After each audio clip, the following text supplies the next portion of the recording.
Greg Holmsen, Philippines Recruitment Company, with part 2 in my series of the process of working with us to bring skilled talent into Australia. So this is now the piece that we talk about understanding the client's need and really clearly identifying the skill that our client requires and making sure that we can then match that in the Philippines. So we'll get a detailed job description. It needs to meet the immigration, what we call 𝗳𝗂𝘀𝘁 code, so it needs to meet the requirements that immigration will allow candidates to come into the country because it's a skilled working visa.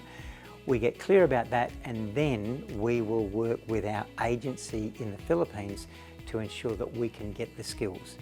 Now, in saying that, we know that our clients need two things. They need to ensure that the candidates have the skills, and secondly, they need to know that they stay. I'll circle back to the stay bit later, but let's just confirm that we can get the skills. So once we ensure that we've said we can, we will not leave a stone unturned to ensure that these candidates can do what's required of them in Australia. So that will either mean detailed aptitude testing, going through their CVs, making sure they've done what they've said they'll do, as well as, in many cases, our own internal trade test.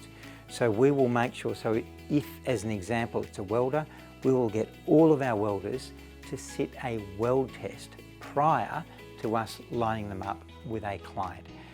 We've heard plenty of stories of clients saying that they have been through 50 people to find 5.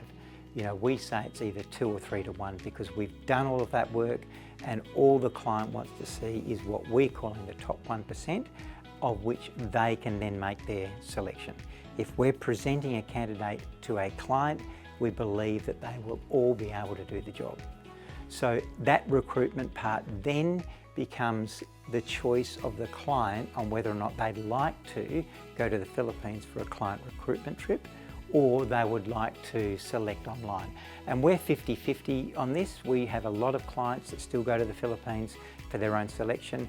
I believe that it is well worth it at least once to do that, getting to understand the agency, meet the people, but really importantly engage with the candidates that are applying for this life-changing opportunity.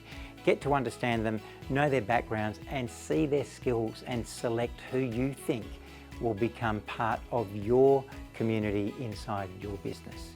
So that's an important piece. Once we then get through that selection, whether it's done online or with the person, we then work through letter of offer, documentation and present that to a migration agent for lodging. That's stage 2, coming up for stage 3. Cheers.